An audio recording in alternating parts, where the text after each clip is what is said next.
안녕하십니까. 부동산 세금의 돋보기 이종훈 세무사입니다. 오늘은 양도세 중과세에 대해서 알아볼 텐데요. 21년도에 바뀐 것들이 몇 가지 있죠. 그래서 그런 부분들을 포함해서 어떻게 하면 중과세를 피해가거나 조금은 세금을 줄일 수 있을까, 이런 부분을 같이 한번 보도록 하겠습니다. 우선 중과세는 소득세법 시행령의 4가지 조항으로 나오는데요. 3주택 이상자, 그 다음에 조합원 입주권과 주택 합해서 3개 이상인 경우, 그 다음에 2주택자, 조합원 입주권과 주택 합쳐서 2개 이상. 결국 그 여러 주택을 보유한 경우인데, 과세 대상은 다 주택이라는 겁니다. 주택에 대해서는 과세를 하고, 결국 조합원 입주권은 주택이 아니기 때문에 중과세 되지 않습니다. 주택 수에는 들어가지만 주택은 아니다. 그래서 중과세 안 된다. 그 다음에 주택 부분이 더 큰 겸용주택, 주택 부분이 상가 부분보다 더 크다. 그러면 전부를 주택으로 본다라고 하는 비과세 규정이 있죠. 비과세 규정이 있지만 그것은 비과세 때 얘기고, 중과세 때는 주택 부분이 더 크다 하더라도 상가 부분은 중과세 되지 않는다. 주택만 중과세 된다. 그리고 이 주택들이 조정 대상 지역에 소재했을 때만 중과세 되는 거죠. 최근에 조정 대상 지역을 굉장히 확대를 해서 이제는 뭐 조정 대상 지역이 아닌 곳이 없는 정도로 되어버렸지만, 아무튼 조정 대상 지역에 있어야 됩니다. 이렇게 다주택자 중과세가 되면 세율이 확 달라지죠. 세율이 2주택자 중과세인 경우에는 일반 세율에다가 10%를 추가를 합니다. 그리고 장기보유 특별공제를 배제를 하죠. 3주택 이상인 경우에는 일반 세율에 20%를 추가를 하고 장기보유 특별공제를 역시 배제를 합니다. 솔직히 말씀드리면 세율 효과보다는, 세율로 인한 양도세 증가 효과보다는 장기보유 특별공제를 못 받음으로 인한 세금 증가 효과가 훨씬 더 큽니다. 그런데 1년 미만 보유한 경우에는 원래는 단기 양도세율인 40%, 단일 40%로 단일 세율로 과세가 되죠. 그런데 중과세에 해당이 되면 이 중과세 세율, 일반 세율의 10%를 더한 이 중과세 세율과 단일 세율로 계산한 이 두 세금 중에 큰 쪽을 내게 되어 있습니다. 3주택 중과세인 경우에는 단일 세율과 중과세율 중에 큰 쪽, 이렇게 내도록 되어 있고요. 분양권도 중과세 됩니다. 일종의 중과세 되는데요. 분양권을, 일반 분양권들은 1년 미만 보유하면 단기 양도세율 50%, 2년 미만 보유하면 40%, 2년 이상 보유하면 기본세율로 적용받는 게 일반적이죠. 그렇지만 조정 대상 지역에 있는 분양권을 양도를 하면 보유기간과 무관하게 50% 단일 세율입니다. 2년 이상 보유했다 하더라도 50%. 그런데 이 조정 대상 지역 분양권을 매도하는 사람이 매도 당시 무주택, 그리고 분양권도 다른 분양권도 하나 없이 오로지 그 분양권 하나만 있는 분이다. 그리고 그분이 30세 이상이거나 배우자가 있는 그런 경우다라면 이 분양권은 중과세하지 않는다. 즉 일반 분양권은 양도세율과 같이 적용한다. 1년 미만 보유하는 경우에 비교과세하는 부분에서 많은 분들이 물어보셔서요. 예를 들어 봤습니다. 1년 미만 보유. 근데 양도차익이 2억 원이다. 물론 기본공제도 해야 되지만 기본공제 250만 원은 큰 변수가 아니기 때문에 이 경우에는 빼고 보겠습니다. 이분이 2주택자 중과세다 라고 하면 우선 이 2억 원 양도차익에 단기 양도세율 40%를 곱합니다. 그러면 8천만 원 나오죠. 그리고 또 이 2억 원에다가 중과세율을 곱해봅니다. 중과세율은 38% 구간이기 때문에 10%를 더해서 48%를 곱하고 누진공제, 누진공제가 틀렸네요. 이게 1940만 원이네요. 1940만 원 하면 이게 7천만 원대로 떨어지겠죠. 그러면 8천만 원이 더 큽니다. 8천만 원이 더 커서 단기 양도세율 8천만 원을 둘 중에 큰 쪽을 내도록 그렇게 과세가 됩니다. 그 다음에 6월 1일부터는 중과세율이 바뀝니다. 6월 1일부터는 바뀌는데 1년 미만 보유했을 때 단기 양도세율도 50%, 40%였죠. 이게 70%로 올라가고 2년 미만 단기 양도세율이 없었는데 2년 미만 단기 양도세율이 60%가 새로 생겼습니다. 그리고 2년 이상 보유한 경우에는 일반 세율에서 10%를 추가하던 것이 20% 추가로 됐고요. 장기 보유 특별공제는 여전히 배제를 한다. 3주택 이상 중과세인 경우에는 추가되는 세율이 30%, 원래 20%였던 것이 30%로 올라가고요. 분양권에 대한 양도도 중과가 또 바뀌었습니다. 이전엔 조정 대상 지역에 있는 분양권에 대해서만 중과세율이 적용됐는데 조정, 비조정 무관하게 보유기간이 1년 미만이면 70%, 1년 이상이면 60%, 2년이 넘더라도 60%, 무조건 최저 60%의 단일세율을 적용하는 걸로 아주 분양권은 이제 더 이상 매매를 해서 차익을 못 보게 하겠다 그런 얘기죠. 그 다음에 똑같이 1년 미만 보유 후 양도할 경우에 세율 변화에 따라서 어떤 효과가 나느냐면 아까 8천만 원이었죠. 근데 1억 4천만 원으로 세금이 더 올라갑니다. 물론 중과세율과 비교를 해야 되는데 38에서 20%를 더한 58을 곱하고 그다음에 이것도 1940만 원이네요. 1940만 원을 하게 되면 1억 원이 조금 안 되는 금액이 1억 얼마입니까? 한 50만 원 정도 그렇게 나오겠네요. 1억 원이 좀 안 되는 금액이 나오겠네요. 둘 중에 큰 금액을 하게 되니까 1억 4천만 원이 비교과세로 해서 납부하게 됩니다. 그러면 중과세를 하려면 내가 몇 주택 중과세인지를 봐야 되겠죠. 주택수를 계산을 해야 됩니다. 주택수는 양도일 현재의 주택수를 가지고 판단합니다. 내가 팔려고 하는 집을 양도하려고 하는 집의 양도일의 현재 우리 세대원이 가지고 있는 주택수를 모두 포함하는 거죠. 그런데 이 주택수는 1세대 1주택 비과세 판정할 때의 주택수와 거의 대동소이하지만 약간 다릅니다. 같지는 않습니다. 다가구 같은 경우에는 구획된 부분을 그러니까 1층에 뭐 집 2개, 2층에 2개, 3층에 2개 있다 하면 총 6개를 각각 하나의 주택으로 봅니다. 이렇게 하면 다주택 중과세에 더 불리한 거 아니냐? 이렇게 보실 수 있는데요. 나중에 보겠지만 오히려 유리한 경우도 있습니다. 그렇지만 내가 하나로 매매를 다 했기 때문에 하나로 보겠다라고 하면 하나의 주택으로 볼 수도 있다. 유리한 쪽으로 선택할 수 있다는 겁니다. 공동상속주택은 원칙은 상속 지분이 제일 큰 사람의 주택으로 봅니다. 상속주택이 지분이 가장 큰 상속인의 주택으로 보는데 지분이 똑같다라고 하면 그 상속 개시 당시 그 주택에 거주하는 사람 뭐 여러 명이 동시에 거주했거나 동시에 거주하지 않아서 지분도 똑같고 거주 여부도 똑같다라고 하면 최연장자가 소유한 것으로 보고 그 나머지 사람 큰 상속인 한 사람을 제외한 나머지 사람을 소수지분이라고 그러는데요. 소수지분자가 소유한 공동상속주택은 주택수에서 뺀다. 그러면 주택수에서 빠지기 때문에 중과세도 하지 않는다. 이렇게 이해를 하시면 될 것 같습니다. 그 다음에 부동산 매매업자가 보유한 재고자산의 주택은 비과세 판단할 때는 주택수에서 빼지만 중과세 판단할 때는 주택수 계산에 포함합니다. 그래서 부동산 매매업자로서 다주택을 보유하고 있다 그러면 다른 집을 팔 때도 다주택 중과세가 되겠죠. 그 다음에 주택임대사업자가 등록한 주택임대사업자 등록을 한 주택은 주택수에서 빠진다 라고들 많이 알고 계신데 절대 그렇지 않습니다. 주택수 계산에 포함됩니다. 이게 왜 오해를 하게 만드는지는 뒤에 설명드리겠습니다. 그리고 이게 개정된 부분이죠. 21년 1월 1일 이후에 분양권을 취득한 분양권은 주택수 계산에서 포함한다. 입주권처럼 이해를 하시면 되겠습니다. 입주권처럼. 그 다음에 주택수 판정에서 제외되는 주택. 앞에서 공동상속을 받은 소수지분인 경우에는 주택수 뺀다고 했죠.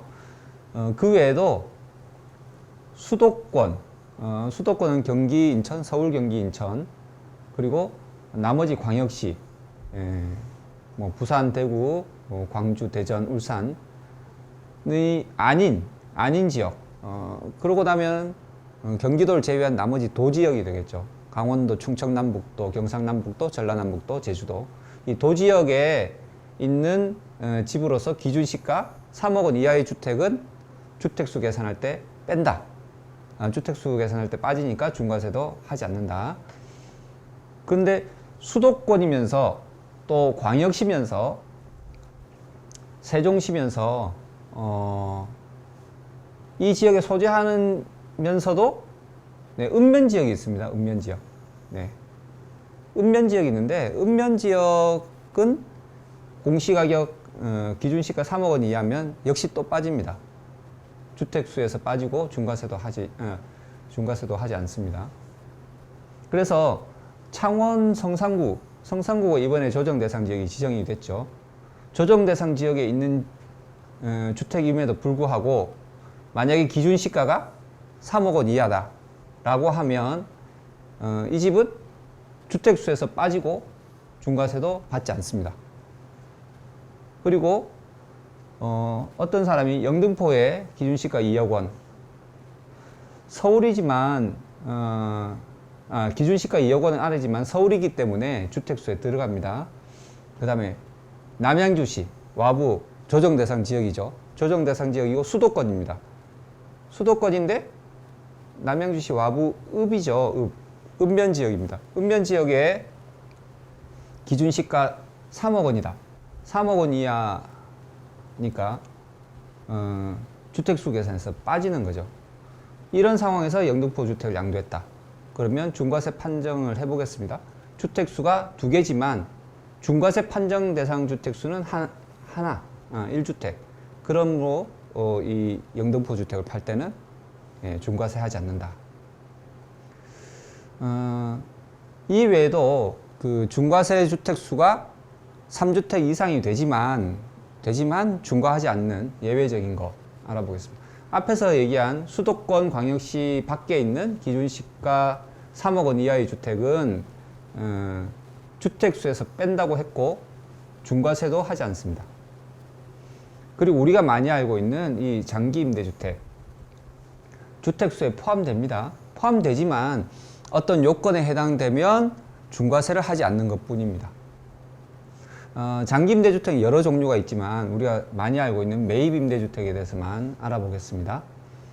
그 매입 임대주택인데 2018년 3월 31일 이전에 등록한 경우에는 단기냐 장기냐 구분 없이 등록하기만 하면 임대 개시 당시 기준시가가 6억 원이 이하라는 요 가액 조건만 만족하면 중과세 배제 조건이 됐습니다.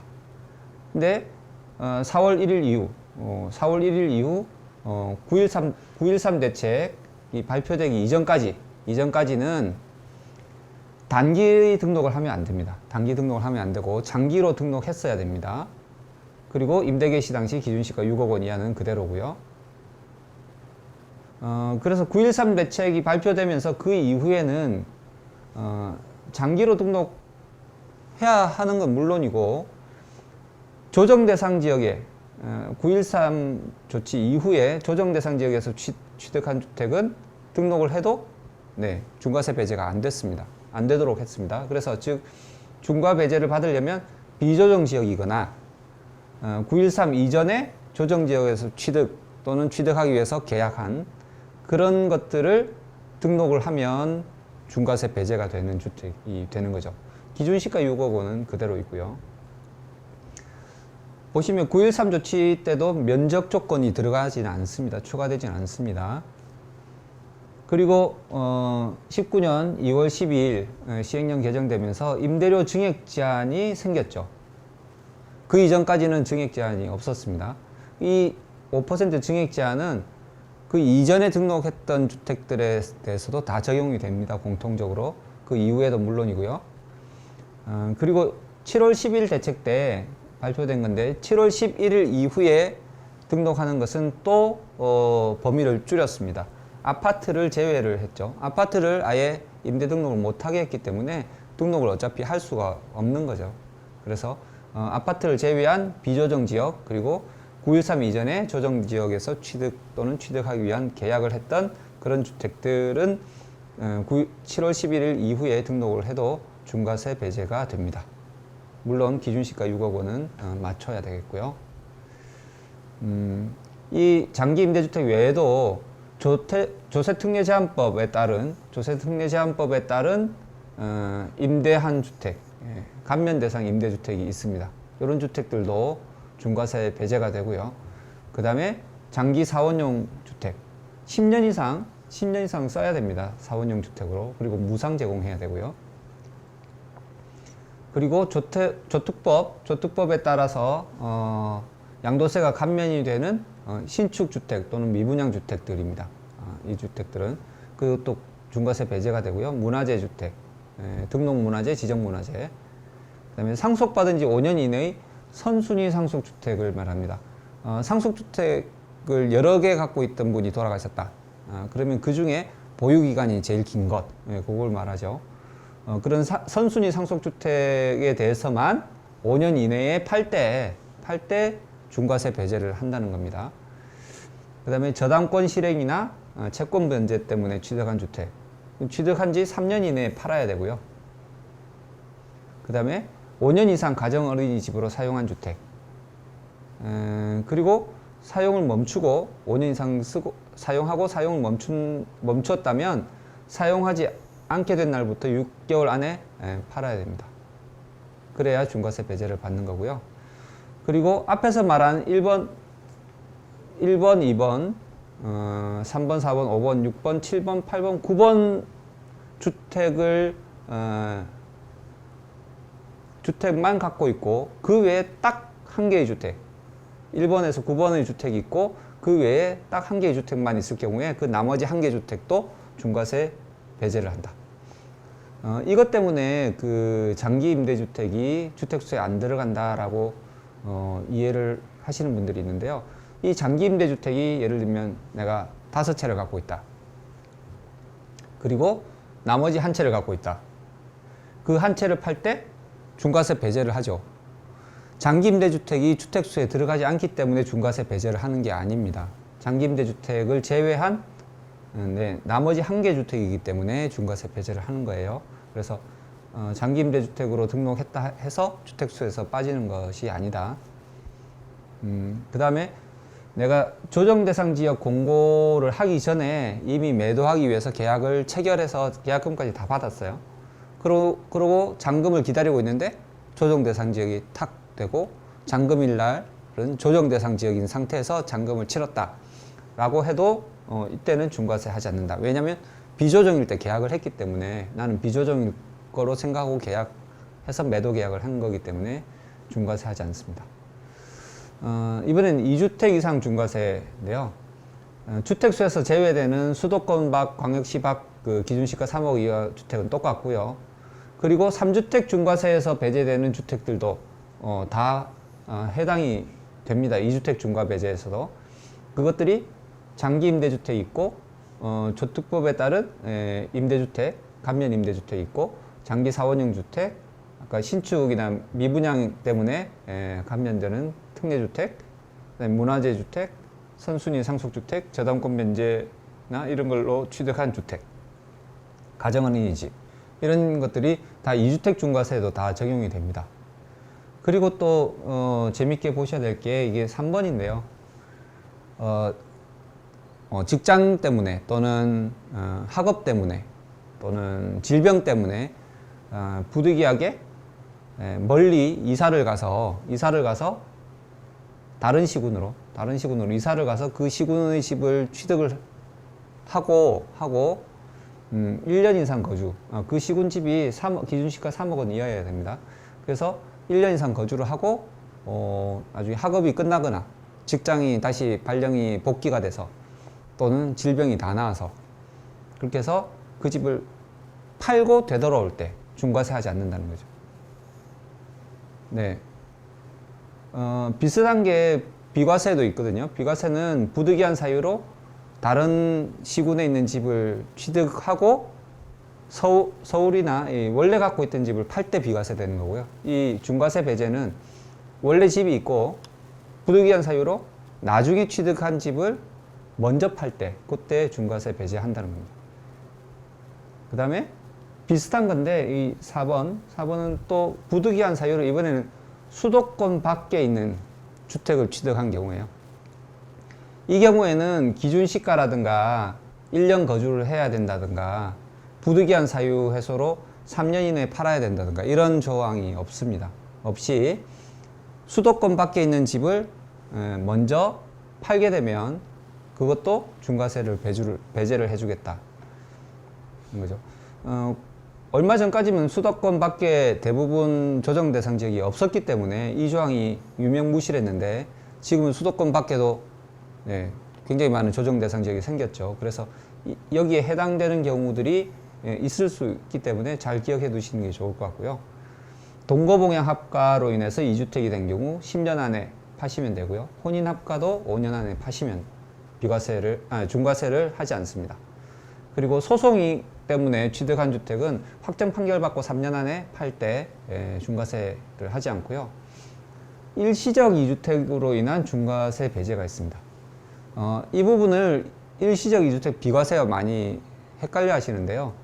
일시적 2주택 비과세는 뭐 종전주택이 있고 1년이 지나서 신규 주택을 취득하고 뭐 종전주택이 2년 이상 보유 또는 거주를 한 다음에 신규 주택을 취득한 지 보통은 3년 안에 일반적인 경우는 3년 안에 팔면 되죠. 그래서 1, 2, 3의 법칙이라고 하는데 그게 아니고 1년 안에 신규 주택을 안 사도 됩니다. 1년 넘어서 안 사도 됩니다. 1년 안에 종전주택이 있고 1년 안에 신규 주택을 사도 됩니다. 요 사이가 1년 뭐 그런 거 따지지 않습니다. 그리고 신규 주택을 산 지 3년 안에 이 종전주택을 그때 매도를 하면 일반과세를 한다는 겁니다. 여기 3년. 네. 그러면 종전주택이 조정이고 신규주택이 조정이다. 그러면 1년 아니냐?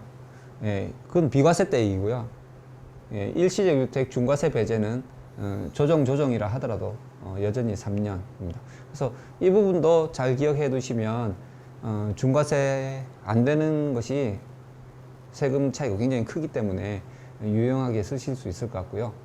또 하나는 이제 주택이 2개인데 그 중에 1개가 기준 시가가 1억 원 이하인 작은 주택이라는 거죠.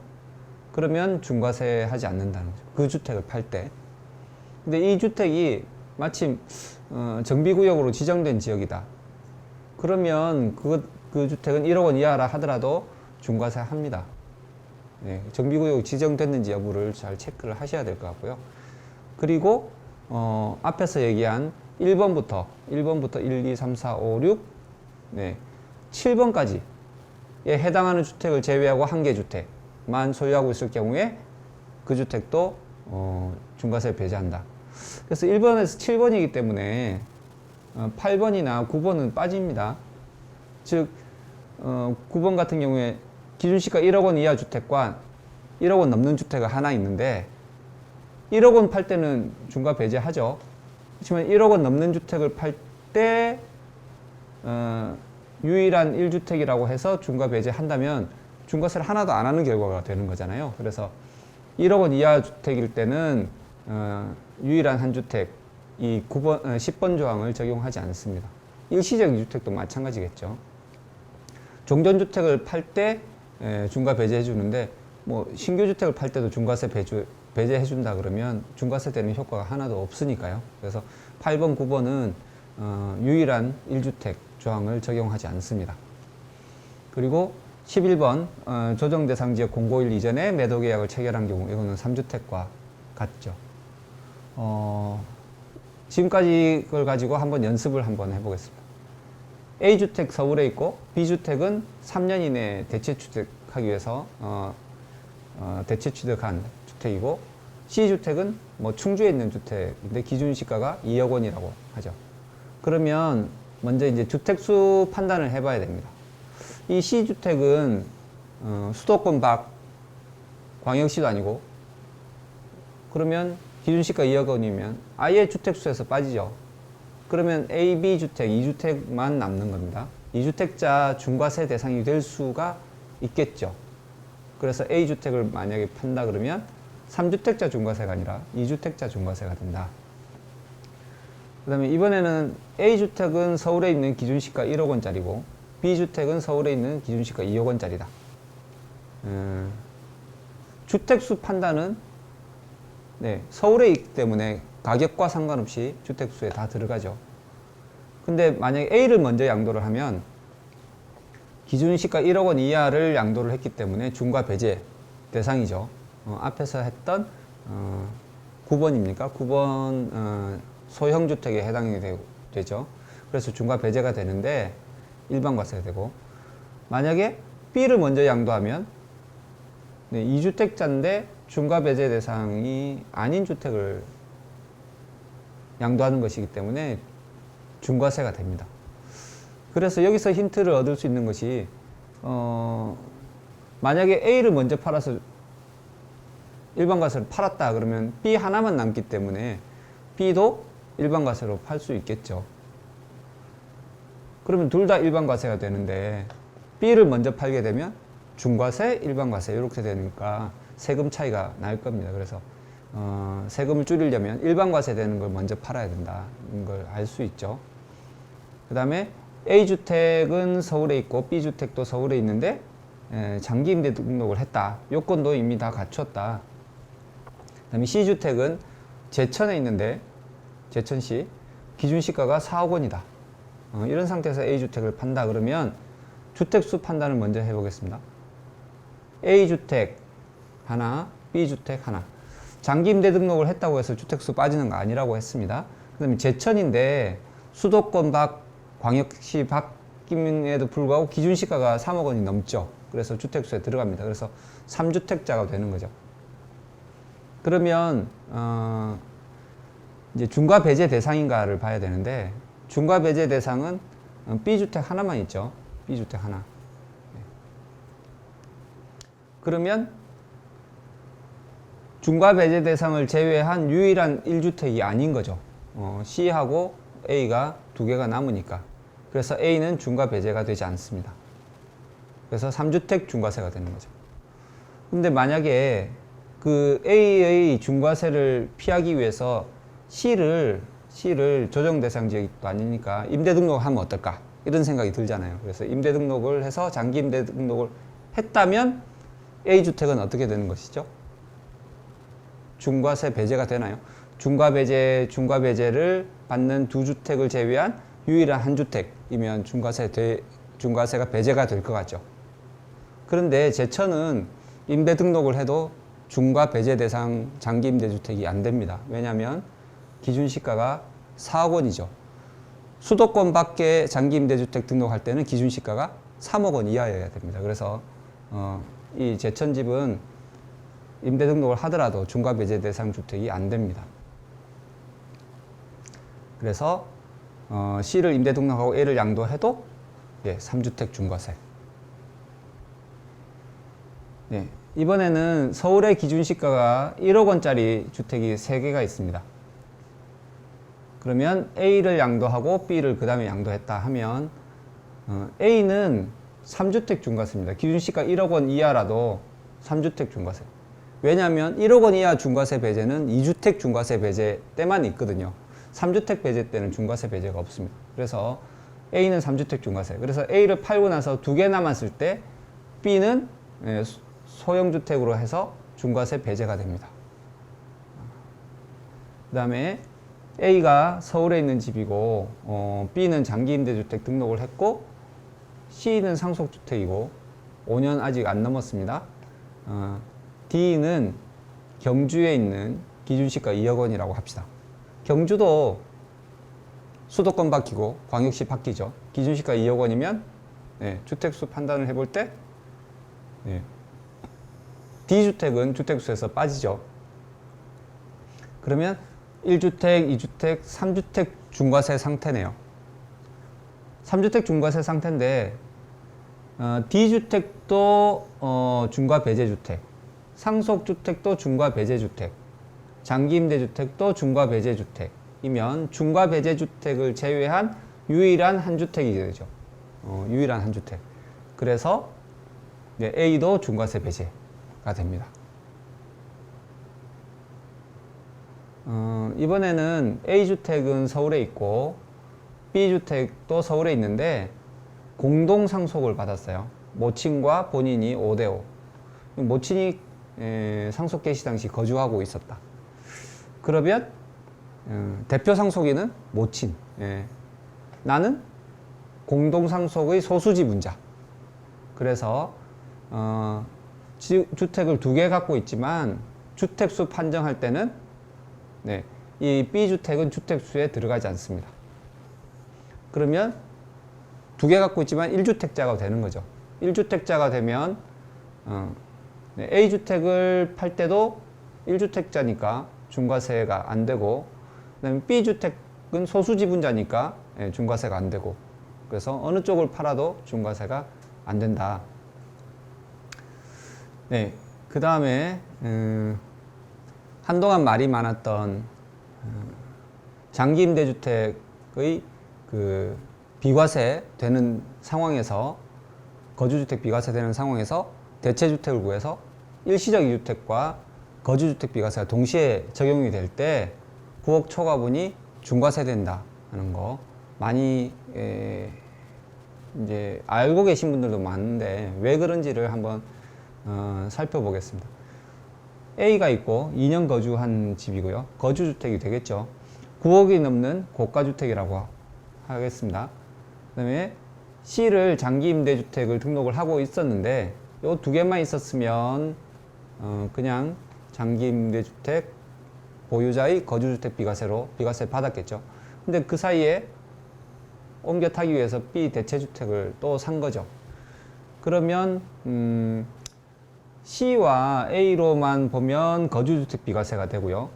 A와 B를 보면 일시적 2주택 비과세가 동시에 요건을 동시 충족을 한다고 하면 중복 적용이 가능합니다. 그래서 A가 비과세 되는 것은 확실한 거죠. 그래서 비과세라는 건 항상 9억 이하분 비과세와 9억 초과분 과세, 비과세되는 부분과 과세되는 부분으로 나뉩니다. 그러면 비과세가 된다는 얘기는 요 9억 이하분 비과세를 얘기하는 것이지 9억 초과분까지 비과세 된다는 건 아니거든요. 그러면 이 9억 초과분을 그러면 이제 과세니까 중과세인지 일반과세인지를 판단을 해봐야 되죠. 우선 중과세인지 일반과세인지를 판단해 보려면 주택수를 세야 되는데 주택수는 A, B, C 3개네요. 장기임대주택을 등록한다고 해서 주택수에 제외하는 거 아니다. 여러 번 말씀드렸습니다. 그래서 3주택 중과세 맞죠? 3주택 중과세. 그러면 이제 중과 배제가 되는지를 봐야 되는데 중과 배제되는 주택은 C주택 하나밖에 없네요. 그러면 중과 배제되는 주택을 제외한 1주택이라면 중과세 배제가 될 텐데 1주택이 아니기 때문에 중과 배제 대상 주택이 아닌 거죠. A주택은. 그러면 중과세 된다는 얘기고 9억 초과분이 중과세 된다면 3주택 중과세율을 적용하고 장기보유 특별공제도 배제.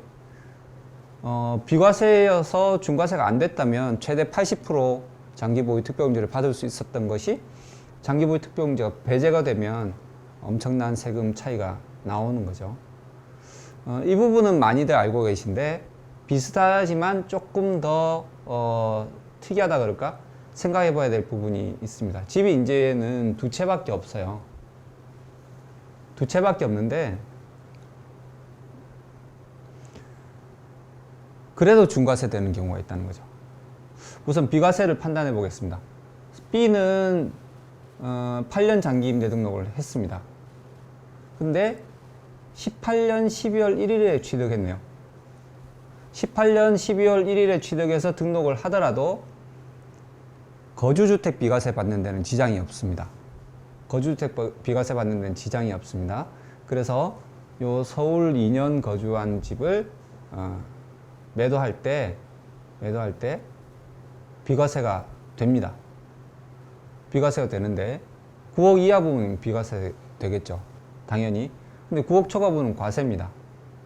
그럼 과세라면 중과세인지 아닌지를 따져봐야 되겠죠. 중과세인지 따져봐야 되는데 주택수 판단, 지금 2주택 맞습니다. 근데 B주택이 만약에 중과세 배제주택이라면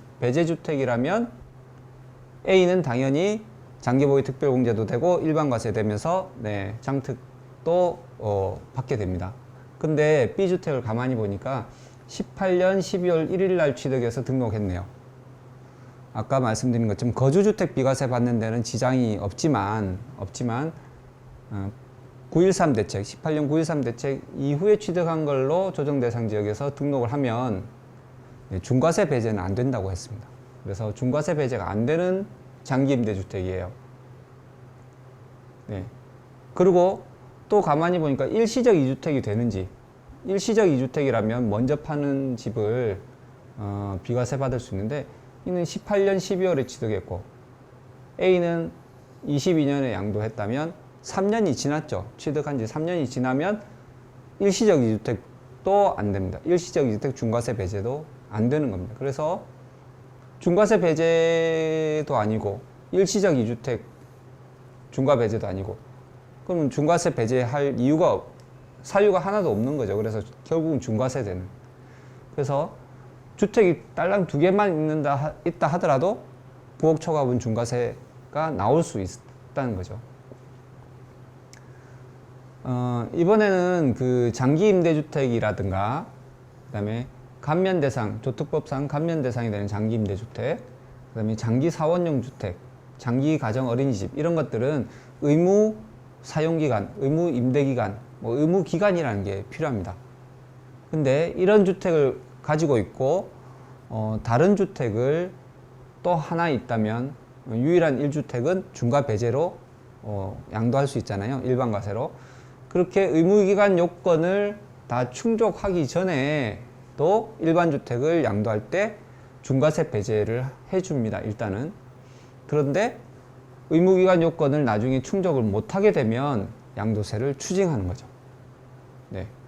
그리고 장기 임대주택 같은 경우에 건설 임대주택은 2호 이상, 또 감면 대상 장기 임대주택 중에는 5호 이상 이런 의무 호수가 있어요. 의무 호수가 있는 경우가 있는데 그 의무 임대 호수를 혹시 미달하게 임대를 하면 그러면 그것도 추징 사유가 되는 거고요. 그 다음에 그 임대하지 않는 기간이 50%를 의무 임대 기간이 50% 이상 경과 후 자진 말소하는 거. 이 장기 임대주택에 자진 말소 제도가 도입됐기 때문에 자진 말소하는 경우에는 의무 기간 50% 경과 후 자진 말소하거나 의무 기간 경과 후에 자동 말소되는 경우에는 의무 기간을 충족한 걸로 보기 때문에 중과세 배제를 그대로 유지하는 거죠. 그 방금 자진 말소, 자동 말소 말씀드렸지만 직권 말소까지 비교해서 한번 보겠습니다. 자진 말소는 물론 이제 단기 등록했거나 아파트 유형인 경우에만 가능합니다. 의무 임대 기간이 단기는 4년, 장기는 8년이죠. 이때 의무 임대 기간이라는 것은 민특법상 민간임대주택 특별법상 의무 임대 기간을 말합니다. 그 50% 이상 경과 후에는 자진 말소 했을 때 의무 기간을 충족한 걸로 보기 때문에 중과세를 배제를 하는 겁니다. 중과세 배제를 하는데 양도할 수 있는 중과세 배제로 양도할 수 있는 기한이 정해져 있습니다. 말소하고 나서 1년 이내 그렇게 해야 양도세를 중과세 하지 않습니다. 이건 자진 말소 얘기고요. 자동 말소도 단기 유형이나 아파트 유형에 대해서만 자동 말소가 적용이 되는데 임대 의무 기간이 다 끝나고 난 다음에 자동 말소했기 때문에 말소 후에 양도하는데 기한이 없습니다. 중과세 배제 받는데 기한이 없이 언제 팔아도 중과세가 배제가 된다. 그 다음은 재개발 재건축 때문에 직권 말소되는 경우가 있습니다. 재개발 재건축으로 종전주택이 멸실되고 나면 지자체에서 직권으로 임대사업자 등록을 말소를 하는데요. 말소하고 나면 양도소득세가 중과세 될 수 있습니다. 물론 재개발 재건축으로 말소되는 거기 때문에 말소한 직후에는 보통 입주권 상태겠죠. 입주권 상태에서 양도하는 거는 입주권은 중과세 안 된다고 처음에 말씀드렸습니다. 시작 무렵에. 그래서 중과세가 안 되겠지만 이 입주권이 준공이 돼서 아파트가 되면 다시 임대 등록을 못 하거든요. 그럼 임대주택이 아닌 상황에서 팔 수밖에 없을 때는 중과세가 되는 겁니다. 위에 자진말소랑 자동말소와는 직권말소는 완전히 개념이 다르다. 그 앞에서 말씀드린 중과세 배제나 일반과세 되는 방들을 되돌아보면 한번 절세하는 방법, 다주택자일 때 절세하는 양도법을 정리해 보았습니다. 우선 주택수를 줄여서 다주택 중과세 받는 가능성을 줄여야 되기 때문에 주택수를 줄여 나가야 되는데 중과세 되지 않는 일반과세 되는 주택을 먼저 팔아야 되겠죠. 그런 것들이 뭐가 있냐면 수도권 광역시 밖에 3억 원 이하인 주택, 그 다음에 비조정 대상 지역에 있는 주택들, 그 다음에 중과세 배제되는 주택이나 입주권, 이런 것들을 먼저 정리를 하는 겁니다. 정리를 하고요. 그 다음에 내가 비조정 대상 지역에 취득한 주택이라든가 또는 조정 대상 지역이었다 하더라도 그 9.13 이전에 취득한 아파트가 아닌 것들, 아파트는 임대 등록이 안 되니까 그것들은 장기 임대 등록하는 것을 뭐 그래도 고려해 볼 필요가 있습니다. 특히나 임대 등록해서 일반 주택이 하나만 남는 경우에는 굉장히 유용하겠죠. 유용합니다. 그 다음에 어쩔 수 없다 그러면 양도 차익이 가장 적은 것부터 양도를 해야 중과세가 그래도 그나마 적게 되겠죠. 그래서 3개 있는데 2개를 남기면 그 2개가 일시적 2주택 중과 배제라든가 부득이한 사유라든가 그런 이유로 둘 다 일반과세 될 가능성이 더 커진 거죠. 그래서 양도 차익이 적은 주택을 해서 매도를 해서 주택수를 줄이는 겁니다.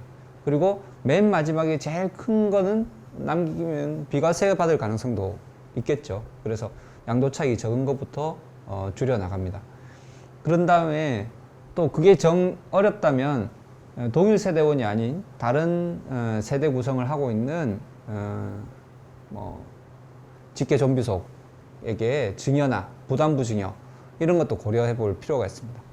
물론 증여나 부담부 증여를 함으로써 증여세, 취득세 또는 무슨 부담부 증여는 일부 양도세도 발생합니다만 그런 비용들이 발생하기는 하지만 곧바로 양도함으로써 중과세 되는 것보다 더 나을 수도 있으니까 비교해보고 그리고 정 비교할 때는 또 보유세 차이도 주택수 변동에 따른 보유세 차이도 나올 거기 때문에 이런 것까지 다 비교해 보시고 의사결정을 하는데 증여나 이런 것도 중요한 좋은 방법일 수 있다. 다음에는 일시적 2주택, 아까 앞에 말씀드렸죠. 부득이한 사유로 취득한 주택, 그 다음에 소형주택, 이런 중과세 배제 사유들을 꼼꼼히 한번 챙겨보시는 것이 좋을 것 같습니다. 두서없이 말씀드렸지만 중과세 배제는 굉장히 중요한 문제고요. 네, 그 조항이 굉장히 폭넓기 때문에 한 번에 다 못 보실 수 있습니다. 그래서 차분히 지켜보면서 체크해가면서 여러 번 보시고요. 정 궁금하신 거는 저기 여기 나오는 연락처로 연락을 주시면 성실히 상담해 드리도록 하겠습니다. 지금까지 부동산 세금 돋보기 이종훈 세무사였습니다. 감사합니다.